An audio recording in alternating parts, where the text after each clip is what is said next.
What? And you're an animal handler. What else do you do there? I'm one of the naturalists at our parks and getting a chance to hang out and talk about the environment. Now, So I brought a friend with me today. what is your friend's name? This is Jah, and Jah is J-A-H? Yep, J-A-H, and he's an Argentine black and white tegu. You can see he's a pretty big lizard. He's moving around, wanting to check out the studio. But are those in Miami? Yeah, you can find these guys in Miami-Dade County, unfortunately. Unfortunately. Unfortunately. And, we brought them in today because they've actually had some regulation changes recently with Florida Fish and Wildlife. And on the 25th, we had some big changes, and FWC started to regulate. FWC is the Florida Wildlife Conservation Commission. Okay. They actually started to regulate, and this is kind of like strictest crackdown they've had on wildlife management or captive wildlife per se. And they wanted to, they're changing what we can do with about 16 different species of reptiles that are commonly kept as pets or whatnot, and this being one of them. So most of the species are species that are having effects, obviously, on our environment. Argentine black and white tegu being one of them. The North African python, scrub python, the Burmese python that we all know about and talk about. Green iguanas, huge problem with green iguanas. Obviously, we see them everywhere. And all the species of tegu. Okay, so there are these. Where are these wild? So I've seen a lot of these guys, believe it or not, in Homestead heading towards the Keys. They're taking the train down? Yeah, right there. Well, on Cartown Road, believe it or not. Seen these guys down there, which is a huge Why issue. Why go to the Keys? I don't know. It's possibly because they got out there. And that's the reason why FWC is putting on these restrictions, because these animals, as you see, he's very large. This lizard, I don't want anybody to be deceived. He is very calm, kind of hanging out here with us. However, this is an animal that's an ambassador to his species. He was actually collected out in Homestead as a young animal. I didn't, but he was. Does he have teeth? Oh yeah, he has teeth. And if you take a look, here, John, let's take a look at these two things right here. Those are jowls. That's muscle. Let's see if he can look at the camera really nice. Yeah, you can see that. And they have immense jaw pressure. Wow. That's what makes these guys bite people? They can. There's nothing stopping him. Other than he has a pretty good relationship with people. However, this is not the norm. When you see a tegu out in the wild, they are, aggressive and ornery. They run. No. If I see that, do I run? Oh, I would. Yeah. I mean, definitely. I can't go fast. I've caught a couple tegus out in the wild or come across them. And definitely an animal that if it bit you, you're going to have definitely a little bit of a story to tell if you leave with all your fingers. If they bite you, it's coming down hard. It's going to clamp down very hard. Correct. That's the jaw muscles. Yeah, those are the jowls that these guys have. And what do they eat? As juveniles, it's actually interesting. How old is this one? This guy's probably around 6 or 7. But as juveniles, Argentine tegus or tegus in general tend to eat insects and small animals. As they get older, they tend to be a little slower. See if you'll calm down. There you go, buddy. They tend to be a little bit slower, and they're not going to go for those, fast moving prey like, small rodents and things like that. They're going to be eating more fruits, things like that. But their favorite is eggs. Eggs of other animals. And here in South Florida, we've documented the tegu eating alligator eggs. Now, alligators are a wonderful success story when it comes to conservation, and a great model for us to try to replicate with the American crocodile, which is one of my favorite animals. I've been talking a lot about them on our social media page at Eco Adventures. And, it's just a matter of time if we don't control these guys that they might start to have an effect on our crocodile populations. It costs the state about $10 million every year to manage invasive species. So that's why these regulations are put in place. $10 million. And what's in those again? You have Burmese pythons, all the species of tegus, Nile monitors, scrub pythons, things like that, that are just causing a huge issue, Grant. And we really want to make sure that we advocate that, you know, these animals are not pets. They're wild, exotic animals. Do people keep them as pets? Yes. Are there some hobbyists that do a wonderful job keeping these animals? Absolutely. However, there are some people who don't know about them. They, you know, don't know what they're getting into. How They big does that buy get? it. He's pretty big.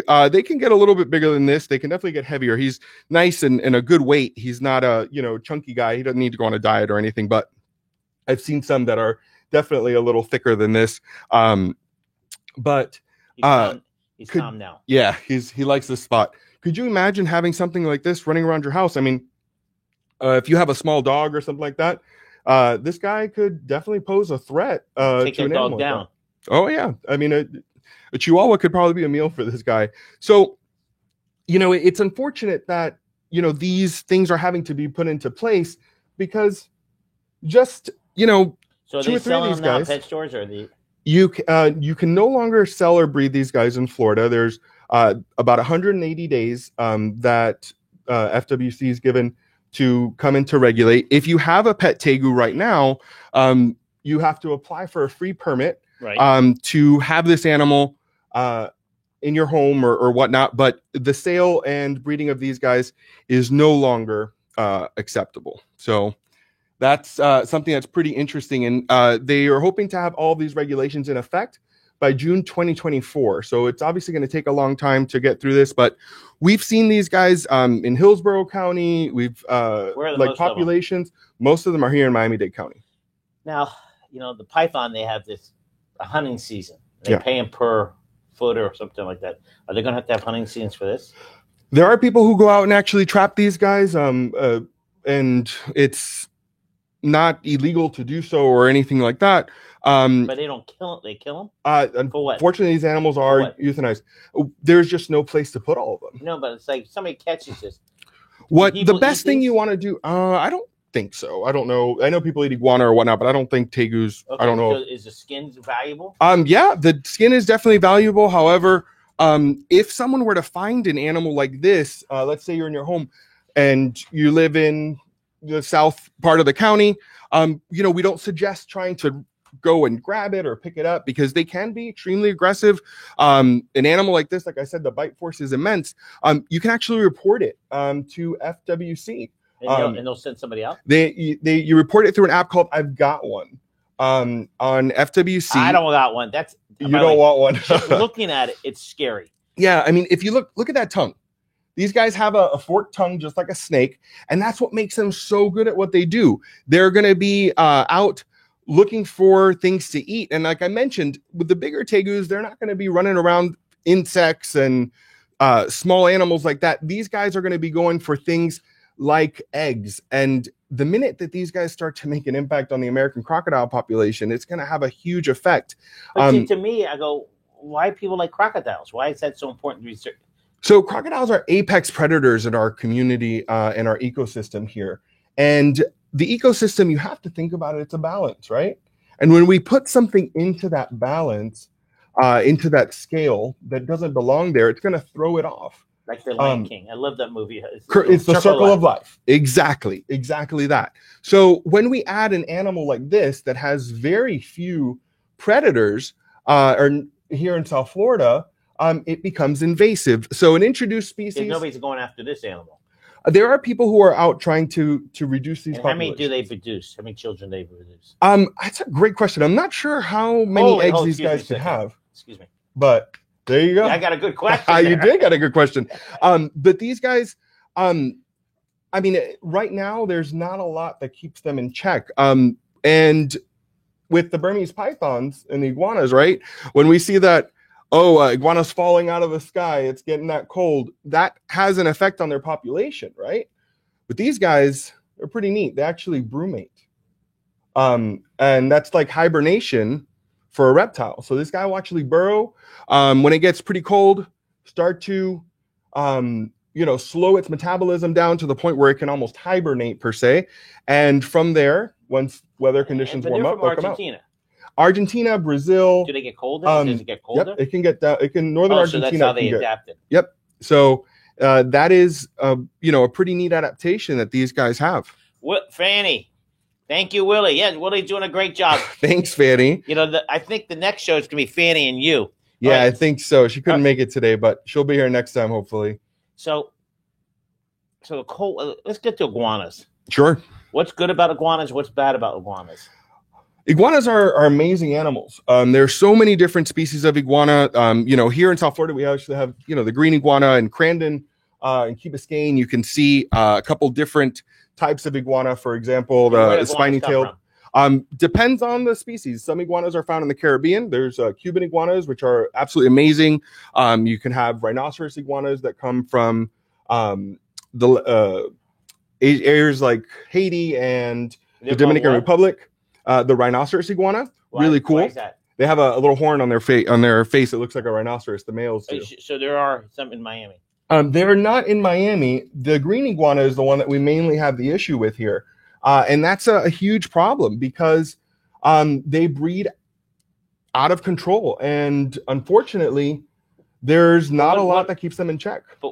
So what does iguanas do for our environment? So iguanas are detrimental to a lot of things. Agriculture, for one. They're going to be eating your flowers and your flower beds, and they're going to be eating your orchids. I've had that issue so many times. However, let's look at it, that's aesthetic or whatnot, but when you're a farmer and you're growing crops, that's a problem. Right. But when you have your house and these guys are digging burrows, iguanas, and they're starting to affect the foundation of your home, that happens. Oh yeah, that's a big problem. So we don't like to So how do we slow that growth down? Unfortunately, through trapping them. But the best thing we could do is education. We feel like being an educated person about our environment and learning about the impacts that we have is the best way to make an effect. And that's why we're here today talking about these regulations. So how do you slow it down? Does the government want to slow it down? Absolutely. And by reporting them, by saying I've got one with different species. They pick it up and euthanize. Biologists will come. And unfortunately, most of these animals are euthanized. But if you go that are caught out in the wild, but let's say you have a pet tegu or a green iguana. Let's use another species that's on that list, a green anaconda. Let's say, you got one in college and you thought it was a great idea and you don't want it anymore. Some people would say just let it go, but that's going to have a huge effect on our environment, like we mentioned. So going through an amnesty day is the best way to do that. No questions are asked. You literally take the animal to an amnesty day event. We've had them at the zoo and different places throughout Florida. Okay, drop them off, no questions asked. I used to live on the C100 canal, up and down. And you take the kayak, they're all over. Yep. Couldn't they get somebody to just go catch them? There is folks who go out and trap iguanas and catch them. I think it's like private services or whatnot. Okay, the next question. There was an iguana. I don't know how big. It was huge. It was old. But people say iguanas travel. They don't have a home.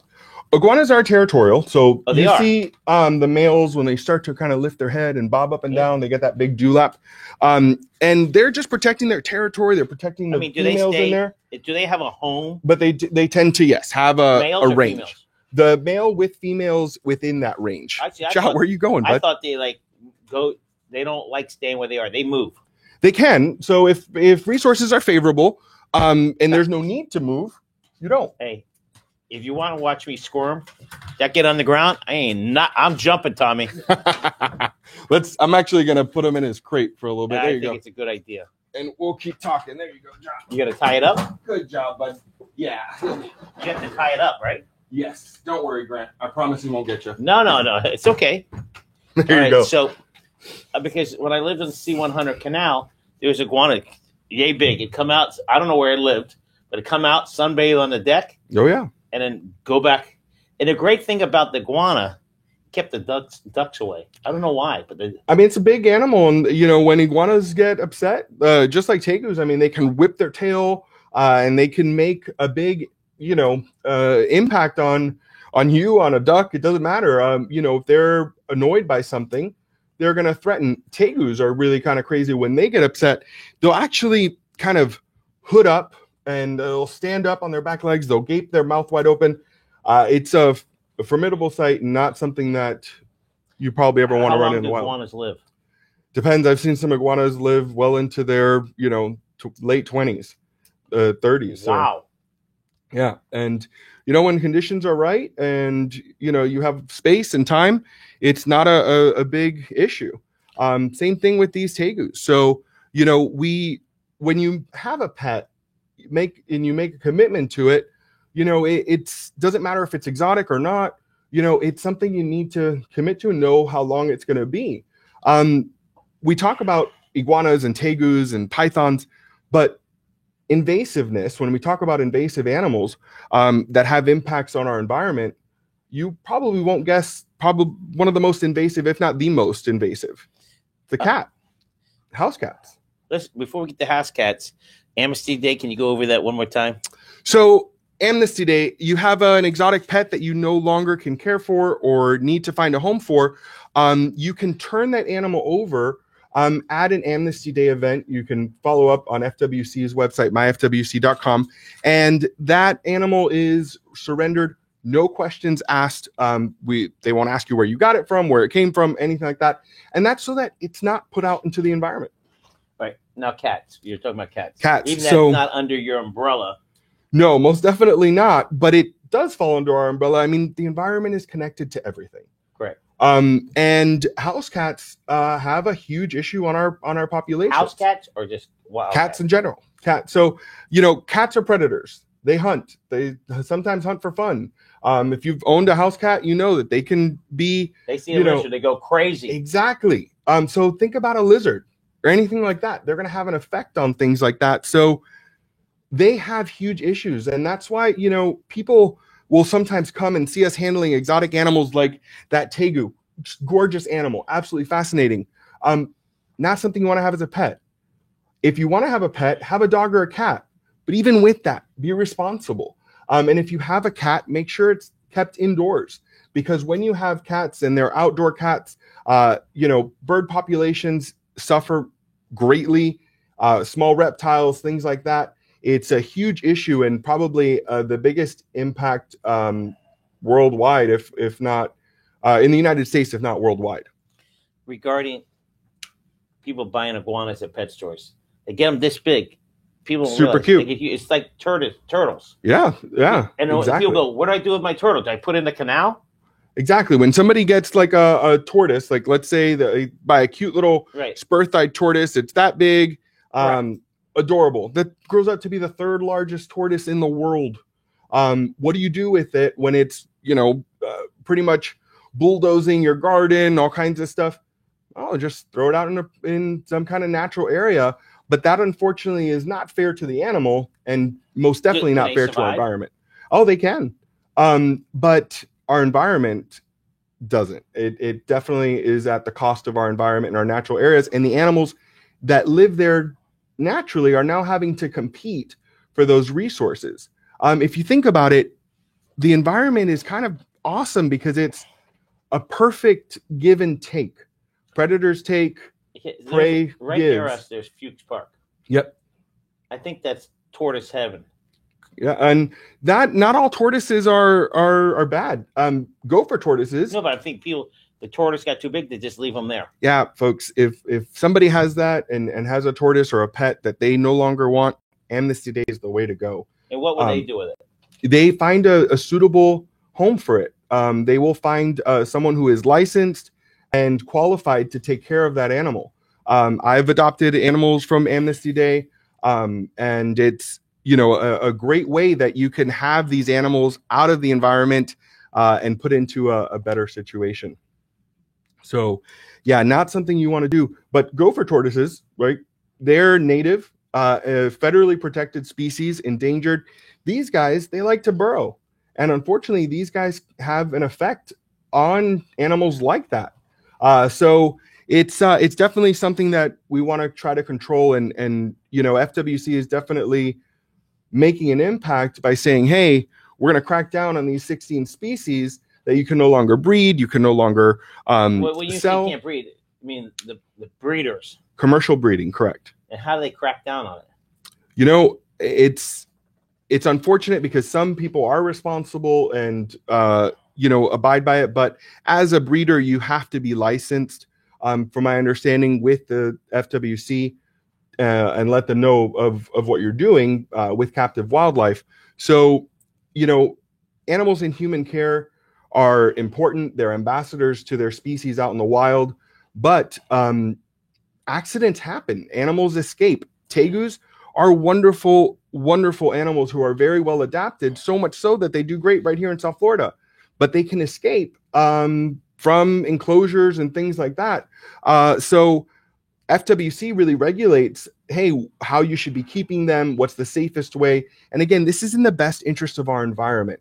It's unfortunate that, it's going to be some people's livelihood as they are, reptile breeders or whatnot. However, our environment is at stake. And when we think about it, that's really what sustains us. It's not whatever animal, if too much of any animal knocks the balance out of circle of life.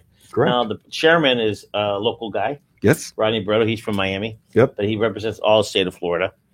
So let's get back to iguanas, because everybody sees iguanas.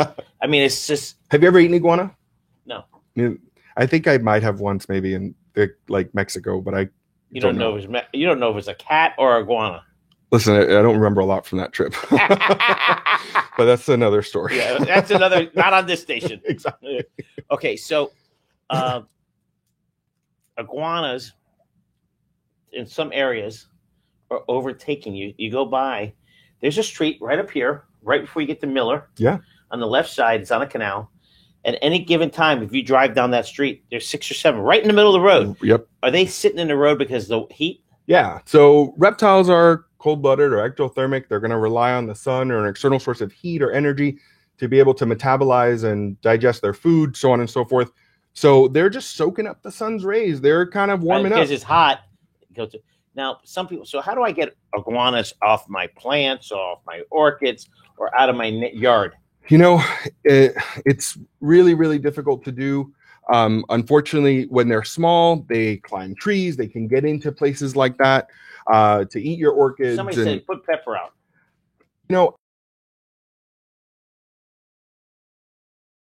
Unfortunately, the best way to do that is to have a humane removal of these animals, in my opinion. But it's you have to catch them. You have to catch them, and then you remove. It doesn't mean the new one will come back. A new one will, unfortunately, just because there's so many of these animals. But if we all do our part, we can help prevent this from happening in the future with other species. What do we need to do? Follow these regulations. Green anacondas, Nile monitors, things like that. We don't want it to get to the point where we have iguanas. Nature is resilient, and it's amazing how it can recover. Given the opportunity, it can bounce back. Think about it. I mean, a couple million years ago, the earth was pretty much wiped out. There was, dinosaurs went extinct. And look at the biodiversity we have in our planet right now. So if given a chance, nature can bounce back, but we have to help it along. This reptile, where can I see it? Reptiles like this. I mean, which park? This actually, you can see Argentine black and white tegus. This guy isn't on display anywhere for anyone to see. But Argentine black and white tegus, the last place I saw one on Habitat was at the new Conservation Action Center at the zoo. They're talking about how important our environment is and that's a great the impact exhibit that they're having. Isn't it awesome? Yeah. Shout out to Zoo Miami and Christina Heredia and Julia over at Zoo Miami for putting together. They are the ones that kind of curators of that area. Went through and designed that habitat way back. I worked at the zoo for many, many years, and way back in the day. Who's the chief there? I worked for Ron when I was there. But who is the chief of the park? They just have a new director now. Was it Carol? Carol was Carol was the one who. And then before that was Eric. Eric Stevens. Yep. It's funny. I didn't know Eric what he did for a living. All I know is he was real involved with the baseball league. Yep. Softball, football, and then I met Carol. He's a big sports guy, right? And I was involved too. I didn't know what they did. We football. And one day I was at the zoo, and they go, "What are you doing here?" Yeah, I have great memories with Eric and Carol. Yeah, good people. They've known me since I started at the zoo. I started at the zoo when I was 18 years old. Just a little couple years ago. Yeah, exactly. Okay, so all right, if you see these animals, you call Fish and Wildlife. Yeah, you can use Fish and Wildlife. use your your smartphone through FWC. They've got an app called FWC. I've Got One, and that's again FWC is Florida Fish and Wildlife, and just report that you've seen one there. If you see something unusual, there's a photo you can take of it. But again, don't just run up and pick it up. These animals can be pretty dangerous. They have that huge bite force that can cause pretty big issues. So, it's not something. Okay, let's look at monitor lizards, for example. Komodo dragons, Right. That's the largest species of monitor. When we look at something called convergent evolution, two different species evolving in different places because of similar conditions, this is, for example, the monitor lizard of the Americas. So that's what tegus are. They're now in South Florida. South Florida, they've seen them in St. Lucie County, Hillsborough County. So these animals are popping up, again, due to the exotic pet trade. Accidental releases happen, escapes happen, intentional releases happen when people aren't educated and don't know and just say, hey, I'm tired of taking care of this animal, I'm gonna let it go. So these new lizards that have the red and black tail, what are they? Those are what you guys were describing it more than likely an agama, and those are from Africa. And how'd they get here?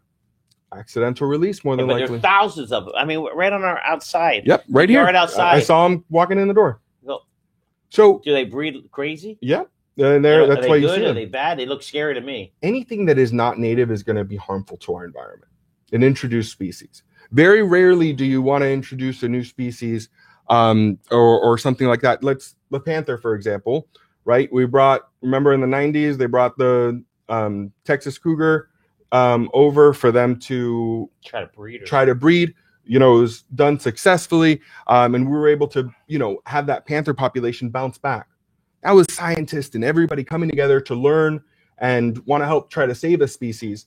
This is a little bit different, when we do something accidentally, or the Quaker parrots that are flying around everywhere, Red cherry heads. the cherry-headed conures, Yeah, all of those things. There's a restaurant right over here near South Miami off of Sunset, Deli Lane. Yep, absolutely. And the love. building in the corner, the roof has like 4 slots on it.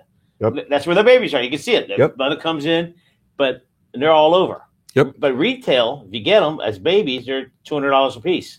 Correct. So Not these wild ones. You catch a wildlife, it'll eat you up and spit you out. exactly. So again, we've been put in this situation. Unfortunately, the environment has been, because they've been introduced, they've been brought in, and Can you bring out the iguana? the tegu, sure.